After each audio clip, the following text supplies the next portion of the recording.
الحمد للہ رب العالمین والعاقبۃ للمتقین والصلاة والسلام علی سید المرسلین اما بعد فاعوذ باللہ من الشیطان الرجیم بسم اللہ الرحمن الرحیم الصلاة والسلام علیک یا رسول اللہ وعلی آلک واصحابک یا حبیب اللہ۔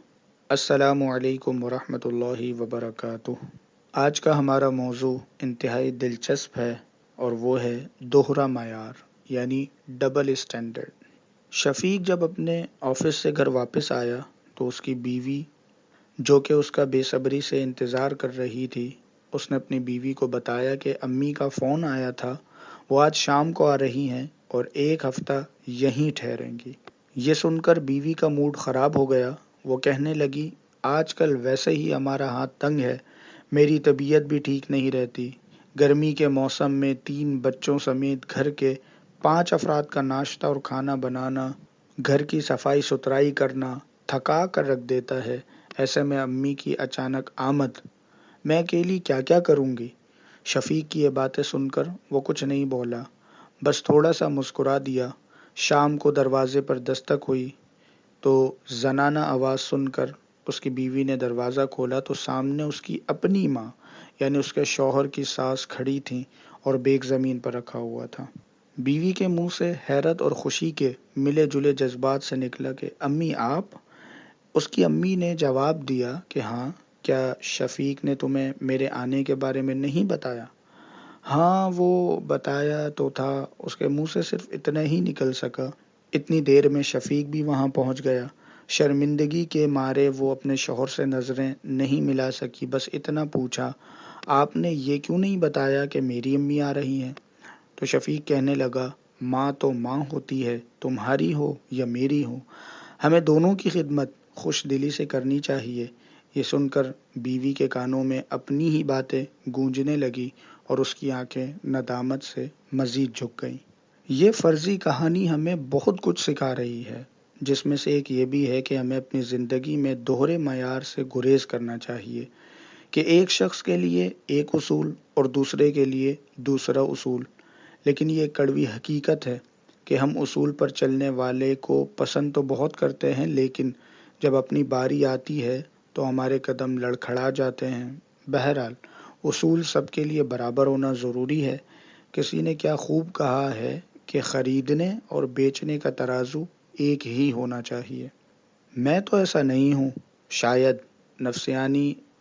نفسیاتی تقاضے کے تحت ہم اپنے آپ کو کلین چٹ دے دیں کہ میں تو ایسا نہیں ہوں، لیکن چند ایسے پہلو ہیں کہ جنہیں ہمیں سامنا رکھنا چاہیے اور پھر ہمیں اپنا احتساب خود کرنا چاہیے کہ کہیں ہم خود اس دوہرے معیار اپنانے والوں میں سے تو نہیں۔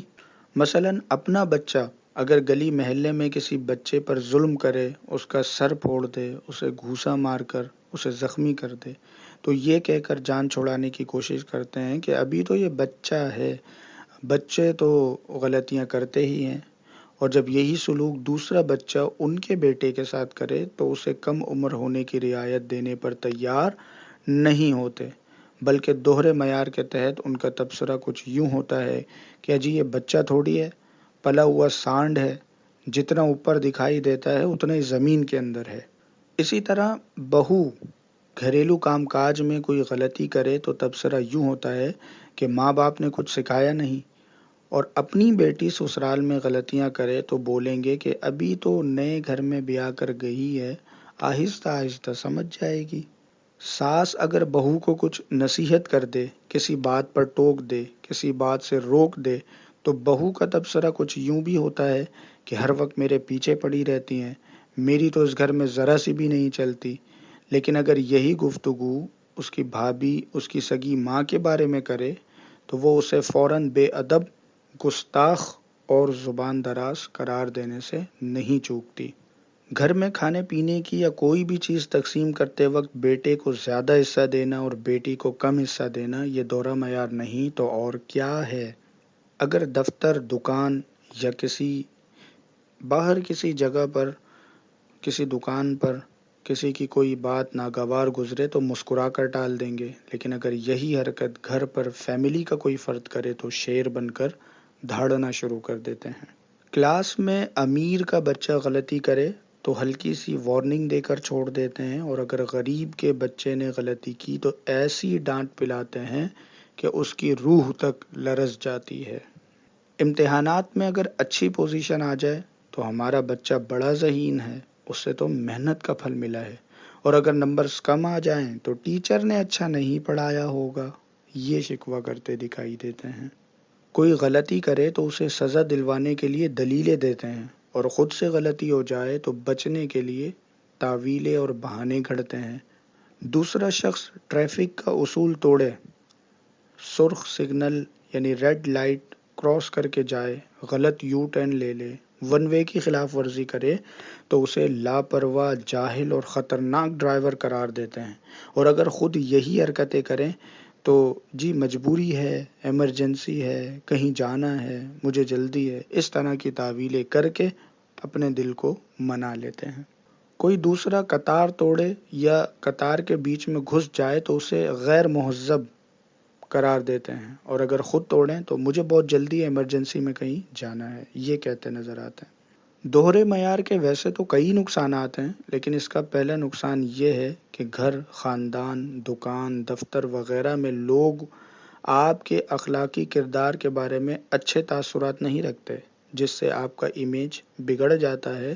ایسے میں جب آپ کسی کو نیکی کی دعوت دینا چاہیں گے یا غلطی پر سمجھانا چاہیں گے تو آپ کی بات اس پر اثر نہیں کرے گی۔